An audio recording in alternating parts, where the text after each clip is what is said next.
Hi. We're going to be talking about violence and sexual violence in this series. There's also some strong language. Please take care while listening.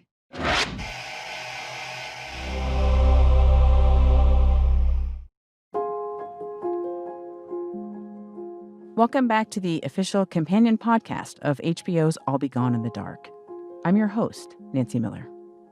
This week, the documentary series takes a more personal turn into Michelle's life and her own struggles with an incident of sexual assault from her past. And it ends with a 911 call after Patton discovers Michelle unresponsive in their bed. This episode was really hard for me to watch because it's a reminder that sexual assault isn't always a stranger in the window. It can be, and often is, someone familiar, like in Michelle's case. I cannot help but think that her experience with her boss in Northern Ireland after college is not only critical to understanding why Michelle was so driven to find the Golden State Killer, but also why she had such empathy for the survivors. She knew from her own experience that most of us carry around a lot more private pain than we show to the world. Few writers know more about exploring the complicated inner lives and hidden pain, particularly of women, than this week's first guest, Gillian Flynn. Gillian is the best-selling author of Gone Girl and Sharp Objects, and she was also a big admirer of Michelle. So big that she wrote the foreword to I'll Be Gone in the Dark. After we talk to Gillian, we'll dive into another part of this series that stood out to me, the evolution of DNA as a crime-solving tool. I'll be joined by retired investigator Paul Holes to talk about what it was like for him to spend decades trying to solve the Golden State Killer case, and how DNA was the crucial tool that cracked the case wide open. But first things first, here's my conversation with Gillian Flynn.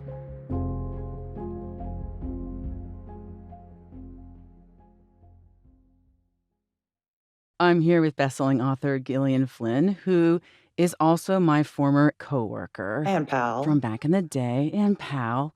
I remember back in 2013, I sent you a link to the story of the Golden State Killer that was written by Michelle McNamara. And your response, which I was really happy to see, was something along the lines of, fuckity fuck, holy fuck, this is really fucking insane. And you were really celebratory of Michelle's work, which certainly meant a lot. It also reminded me that you were familiar with True Crime Diary before I was even. Mm-hmm. So let's travel back in time and tell me how you first discovered Michelle's blog, True Crime Diary. I mean, it's interesting because I was not someone who would necessarily Google true crime podcast or true crime documentary or true crime anything, but I came across it and I just remember starting to read it, and her voice was so present. She understood those stakes that were involved with true crime, which is basically that when you engage in true crime, reading it, writing it, whatever it is, you are a consumer of other people's tragedy. There's no getting around it. And so I've always had this strange relationship with true crime because of that. And I feel that she brought a real heft to true crime. True crime is something that could use more of that, frankly. I mean, it certainly has it, but I feel often there's an interesting aspect to true crime that I do find is anecdotally true, which is that there's this, why would you read that stuff? Why would you read anything like that? And I will say that most of the time in my experience, it usually comes from men. Mm-hmm. And I say that because men don't deal with the consistent pressure that women have of knowing it is entirely possible that someone may see me today and take me from this earth. Mm-hmm. That is a fact that women deal with every single day of their lives as soon as they become aware of it. And hopefully you manage that well and weigh the risks well. But to me, it's like, why wouldn't women be interested in true crime? Of course we're trying to make sense of that. Of course we're trying to make sense of these bad things happening and men doing bad things to women. That's part of our narrative. I mean, God help us. The culture of predation Yeah. that you learn by the age of 12. Yes. And that's when we sort of develop growing interest in true crime, is probably when we have the awareness that we are somehow objects of that predation. Yeah, exactly. That definitely makes sense. In the foreword you wrote for Michelle's book, I was surprised to learn that you felt outmatched by Michelle. And I'm so curious about that because by 2006, you'd published Sharp Objects. You'd had a series of successful books. What is it about Michelle that made you feel outmatched enough that you were nervous to meet her? Yeah. And in fact, never met her. I never met her. I was nervous about it because I did feel that she was without parallel as far as just that idea of how hard it is to do true crime correctly. And I get to make up my facts. I get to make up my stories and my characters. I don't have to knock on someone's door and try to explain myself and explain why you should talk to me about this horrible thing that happened. I don't have to, convince cops to share information with me. I don't have to do any of that stuff. So the fact that she was able to do that, all that work so gracefully, because you can tell by reading her stuff how insanely well researched she was. I mean, I started my career in journalism and I thought I was going to be a true crime reporter. I mean, I thought I was going to be on the city beat and, knocking on people's doors and really getting into stories. And I didn't have the chops for it. I didn't have the chops. I didn't have the guts. I was always just really bowled over by who she was.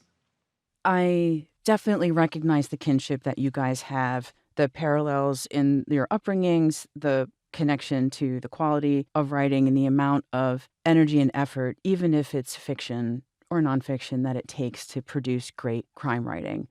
In the series, particularly in this episode, we are seeing from Michelle's point of view how her kind of complete immersion and deep dive into the Golden State Killer case is affecting her personal life. So she notes this in the book, but it's also noted in the series that she wakes up in the middle of the night and swings a lamp at Patton, Oswalt, her husband, and she can't sleep. She's popping Ambiens and Xanax. And I wonder if there's anything about the immersion in this material that you've had to process in order to still be a really strong writer, but be able to metabolize people's tragedies in a way that she had to metabolize, along with a book deadline. Yeah, right. I had the luxury of, at the end of the day, saying, these people aren't real. Where she was living with someone that I was about to say that for all she knew was still out there, that as we know was still out there. And that's a very different sort of immersion. And she was hunting this person, which is also a very different thing. I mean, she didn't know if there were eyes on her house, if there was someone who saw the various online researches she was doing. I mean, there's a vast amount of unknowability there. And I think that is a whole nother level of dread. And that's a lot to take on when it's in real life. You say something really interesting in the foreword that I think is also essential for anyone who's listening to understanding the series. It's that you don't actually care all that much about the Golden State Killer. You want him to be captured at the time, he's captured now, but you're not really interested in the why that his mother never hugged him. Right. He's almost like a MacGuffin, kind of, this thing that sort of unifies everybody in this chase. But you are interested in hunting the hunter. Yeah. So what is it about Michelle still, and I think this is for anyone who's watching the series, who's bought the books, for millions of people who have found her story, what makes her so intriguing still as someone that you kind of want to follow and know more about? A lot of it is that combination that is so rare of having this attention to detail, this grittiness. I mean, absolute grit to do what she did. She broke this case. I mean, she was out doing beyond police work. I just doing all these different jobs, but at the same time, able to treat it with a real grace and kindness, a real humanity, an understanding of every single person that she wrote about. You felt like you knew the place. I didn't grow up in California in the 70s, and the people are so well described that they, you feel for them and worry for them. So it's this insane combination that, I mean, truly is very rare, of being able to make you emotionally involved, but also intellectually involved. Gillian, thank you so much for being here. Oh, it's my pleasure. Thank you for having me on, and thank you for doing this.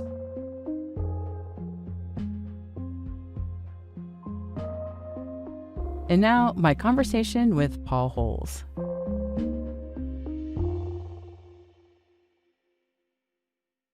I'm here with Paul Holes, a retired cold case investigator and co-host of Jensen and Holes, The Murder Squad. And it is so great to have you and have a chance to talk to you about the complexities of the Golden State Killer case. So you have been involved with, to some degree, the case and the person that we would come to know as the Golden State Killer since the 90s? 1994. So it's been over a quarter century. I was Michelle McNamara's editor at Los Angeles Magazine, and I have an email where Michelle says, I've reached out to and met Paul Holes. This is the first mention. That's in September 2012. And Larry Poole, who was the investigator in Southern California on the original Night Stalker case, led her in your direction. Where were you on the case at this time? Did this come in like a creaky, rusty door that you opened, or was it something that was top of mind? I distinctly remember I had communicated with her via work email up to this point. And then I was like, So I gave her my personal email, and I remember calling her up, stepping out into my backyard and saying, okay, I'm willing to divulge. It's all off the record, but I will tell you what I'm doing because I'm very excited about where I'm at in my investigation. It can't show up in the article. And she said, okay. So I let her know where I was at in my investigation, down to who I was actually digging into, the name of the person, why I thought this person could potentially be the Golden State Killer, or at the time, the East Area Rapist. And then her article was about to be published, and the magazine was going to come out. I was nervous. I was like, oh, what is she going to put in there? Because my fear is that some of the stuff I told her in confidence would show up in the article. The article came out. I read it. I probably had beads of sweat running down my forehead thinking, oh no, my boss is going to be calling me in. I'm going to get in trouble. Because you feared you said too much? Exactly. And that's always a fear. It's always that fine line as to what can I tell for the public to hear about that is appropriate and won't compromise the investigation. So I read the article, and nothing I told her off the record showed up in the article. Paul, I didn't know a damn thing about anything you're talking about. She held her mud, and that's where the trust all of a sudden became real. Michelle and I just started talking and working together a little bit. It was refreshing for me because for the very first time in basically 2 decades of my involvement in this case, I kind of had an investigative partner. That's so interesting. I mean, I'd heard of you, but didn't know much about your relationship. Where things pick up for me is when Michelle McNamara pitches me the East Area Rapist original Night Stalker case, the serial killer that none of us had really ever heard of, and the unifying element that Michelle opted to introduce into the article is a new name. Yes. I am so curious. What was your impression when Michelle told you the new name, Golden State Killer? I actually hated it. For my entire involvement in the case, I knew this offender as East Area Rapist, or EAR for short, EAR, right? Mm-hmm. And that's how everybody in Northern California knew him.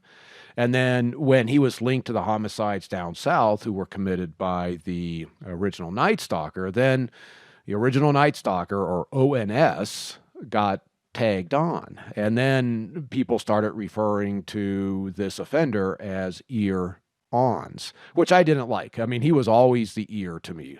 And then some audacious journalist comes along and decides to rename it, which is pretty bold, the Golden State Killer. What did you not like about that name? Was it because it was like, oh, here's another name? Or was there something inherently perturbing about the name Golden State? It really was. Here's another name.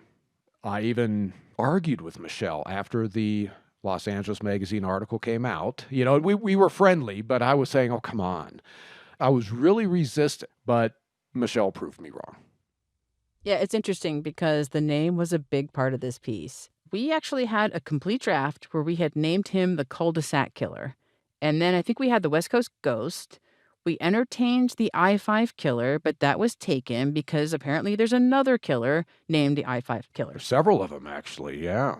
So I want you to feel like by default, we ultimately landed in a good place with Golden State Killer. You know, it conveys the magnitude of what this particular offender did during his reign of terror.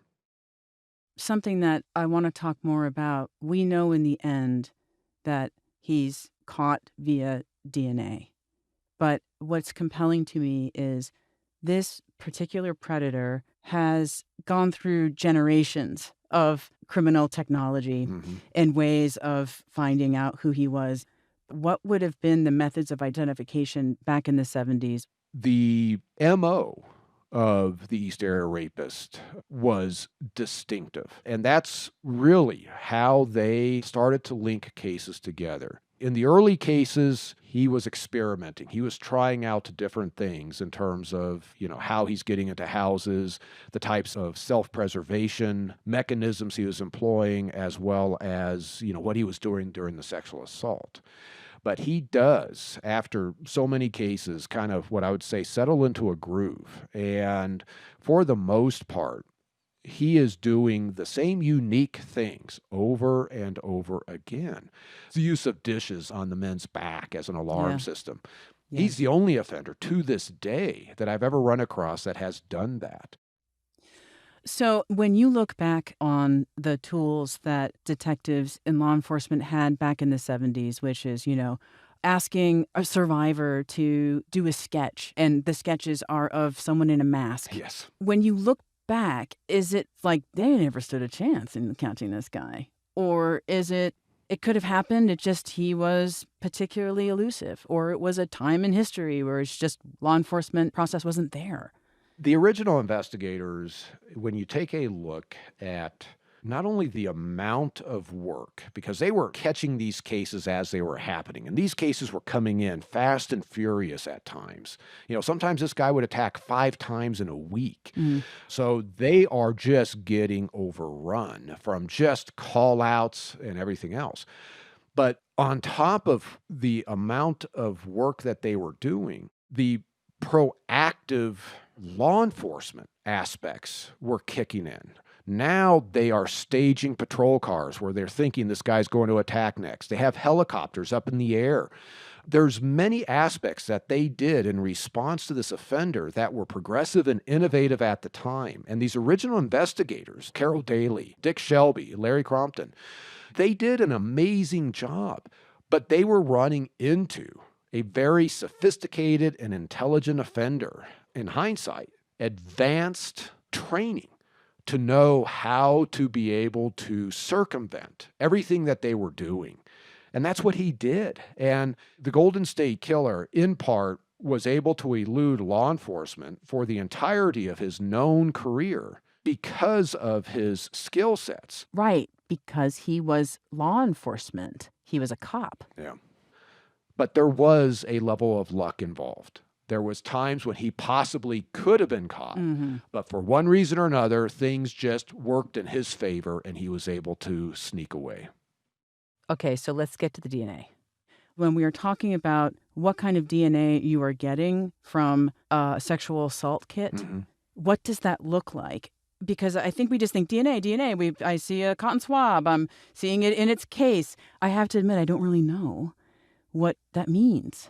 So when I'm getting them in, the 94 to 1997 time frame, they had already been examined by forensic scientists. And so some of these swabs had already been cut. Typically, half or more than half of that Q-tip was gone when I got it. I was basically looking at a stick with, some tufts of cotton on it. Wow. I was fortunate that they didn't consume the entire swab, because now I'd be looking at a stick and I'd be going, well, hopefully some of that swab kind of rubbed on the inside of the container. I'm going to swab the inside of the container and hope there's something there, or cut out parts of the manila envelope that the swab could have touched. So anytime there's a limited sample It's an honest assessment of what can the current state technology provide us versus what can future technology do. And it's really walking a delicate line, especially pre-modern DNA technology. Before DNA, if I'm taking a look at a blood stain, I'd be looking at it going, okay, I could consume this and get the person's ABO blood type. But is that going to really narrow the suspect pool? Or should I sit on it? And so that's what we did over the decades, is we were constantly assessing, is it appropriate to do this now? If we rush it and it doesn't work out, we potentially have killed the case and the guy will never be prosecuted. And oftentimes, particularly cold cases, the DNA is degraded to a point where all you get is a partial profile. And if it's too partial, the FBI will not allow you to search the database. So now your only hope is that by developing suspects investigatively, doing a direct one-to-one comparison with that suspect, you find somebody who matches that partial profile. So there's this database of DNA from known offenders called CODIS. Were you able to use that in the Golden State Killer case? The thing about the Golden State Killer case is I knew I had offender DNA. It was just a matter of finding the right guy. He wasn't in CODIS, and he had been searched in CODIS since 2001. He had been searched internationally with no hits. But it just took the right guy being put up into CODIS or one of the investigators finding the right suspect who happened to match, and the case was solved. So that is the one thing about this case that worked in our favor, is for everything that the Golden State Killer did to prevent revealing his identity, he left his DNA, and he left his DNA everywhere. He didn't predict the future, and that's what ultimately was his downfall.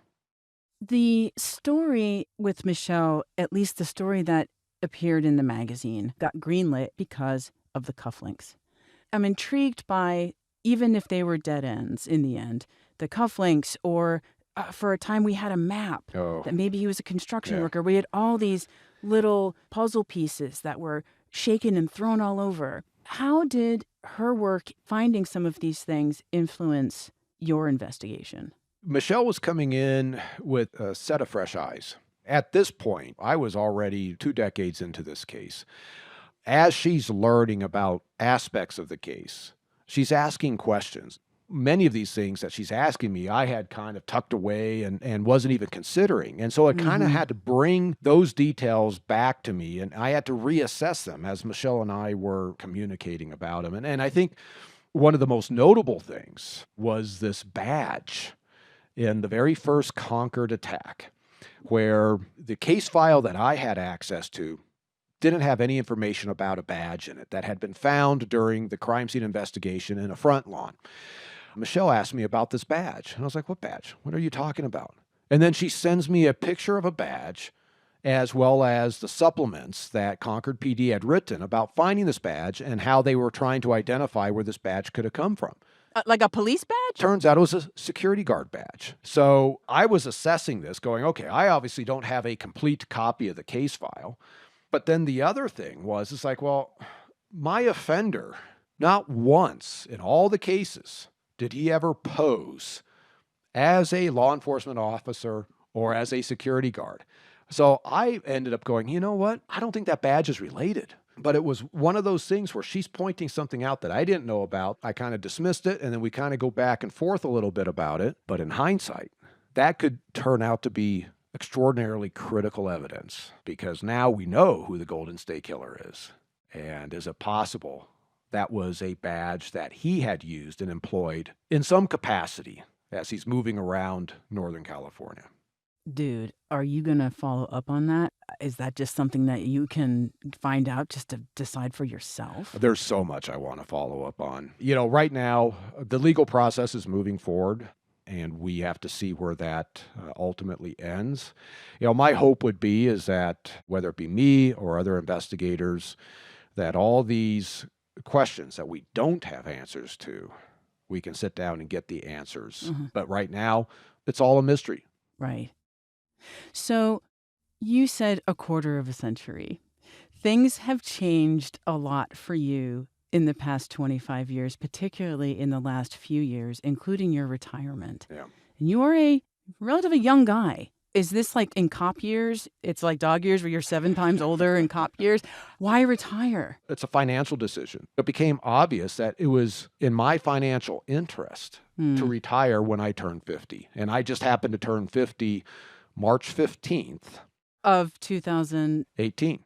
So you retired the same year and just 1 month before the Golden State Killer is caught. Is that correct? Literally, Joe DAngelo came on our radar right around my birthday. I'm retiring in a matter of a handful of days. So I had 4 days in order to try to figure out who this guy was. And that's where, after I talked to the police chiefs that fired him, I was like, oh my gosh, this guy is getting very interesting. That's when I drive up and park in front of his house. And then, him and Haw, should I just go get his DNA? Because what's the likelihood this is the Golden State Killer? And then after I think about it, I go, well, he's got this, this, and this that's adding up. But I wasn't convinced by any stretch of the imagination. I've had other suspects that I thought looked better on paper than Joe DAngelo. And so I drive home, and that was the last thing I did. And I was disappointed that I didn't close this guy out, and I was disappointed that I did not solve this case before I retired. So how did you find out DAngelo really was the person you had been looking for all this time? Every day, I've got somebody calling me, giving me updates about what's going on. I'm retired, so my wife and I fly out to Colorado to shop for houses. We go out to a restaurant, we're sitting there, and then Lieutenant Kirk Campbell calls me, and he had been giving me some updates over the course of the week, so I didn't think it was anything more than an update. As soon as I open up the phone, he basically is like, Paul, you can't tell anybody anything. And then at that point, I knew, okay. When he said, the lab's excited, but there's something, about 21 markers, this and that, I was like, it's the guy.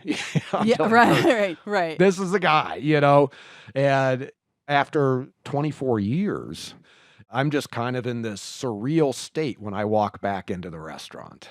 We had gotten the fortune cookies. My wife was excited because her fortune said something to the effect of, you will have found your dream house. And we had just put an offer literally on the house that I'm sitting in right now. So she's like just besides herself about this whole thing and is wanting to know what my fortune says, and so I go through the motions because I'm still sort of in a state of shock. She could tell that I was off. And so she goes, so what did Kirk want? And she's a DNA analyst, by the way. So she kind of knows the drill. I just kind of shrug and she says, do they have DNA? And I just kind of do a simple nod.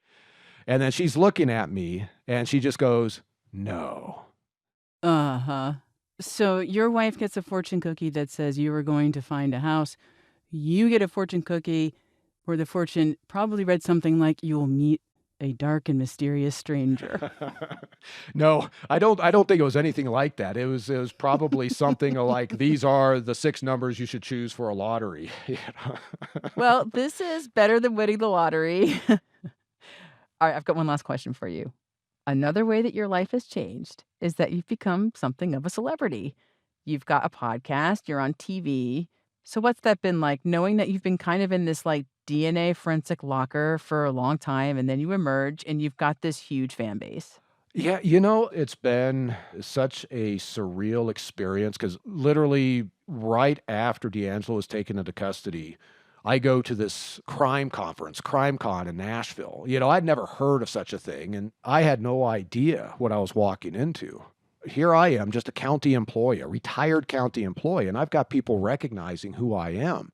It was just kind of a weird experience. And from that point on, my life just took a completely different turn.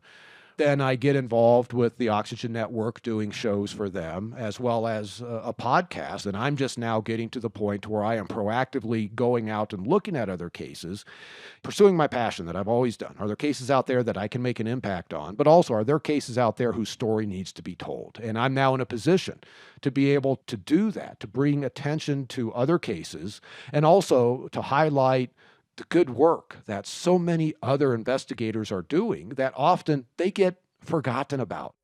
As you're talking, it's reminding me so much of Michelle McNamara's mission. In hindsight, as you're looking at this new space and this true crime ecosystem Is there anything that you learned from Michelle or any influence that she had on you in the way that you explore your process in this new stage of life? Yeah, one of the things that I saw with Michelle, of course, I had a relationship with her, but other investigators had relationships with her. Ken Clark, Erica Hutchcraft. She was able to gain the trust of people from all walks of life. So I think part of it is her approach. It was her personality, her approach, and being able to do that, because us out of the law enforcement sphere can be tough nuts to crack, and she figured a way to do that.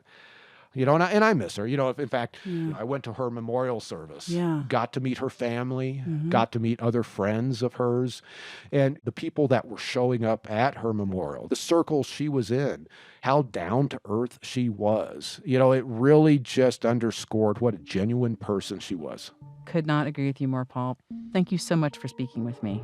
Oh, it's my pleasure, Nancy. That's it for this episode. Thanks again to Gillian Flynn and Paul Holes for joining us, and thanks to everyone listening at home. We'll be back next week to talk more about Michelle McNamara's legacy with Patton Oswalt and Paul Haynes. You can listen to that episode right after the 5th installment of All Be Gone in the Dark, which premieres next Sunday, July 26th at 10 p.m. Eastern on HBO. I'm Nancy Miller. This podcast was produced by HBO in conjunction with Pineapple Street Studios. Our team at Pineapple Street Studios includes executive producers Jenna Weiss-Berman, Max Linsky, and Barry Finkel. Our managing producer is Gabrielle Lewis. This episode's lead producer is Emmanuel Hapsis. Our associate producer is Janelle Anderson. Our researcher is Melissa Slaughter. And our editors are Maddie Sprung-Kaiser and Joel Lovell. Our engineer is Noriko Okabe. Original music by Andrew Epen of Basement Crafts. And special thanks to Liz Garbus, Elizabeth Wolfe, and Kate Berry, and everyone else at Story Syndicate. This podcast couldn't exist without you. If you like the show and you have a minute, you can review and rate this podcast via Apple Podcasts, Spotify, or anywhere else you might get your podcasts. It really helps people find the show. You can also stream it on HBO and HBO Max. Until next week. If you or someone you know has been sexually assaulted, you can get help by calling the Rape, Abuse, and Incest National Network, or RAINN. You can call their 24-hour hotline at 800-656-HOPE, or visit hbo.com/gone for more resources.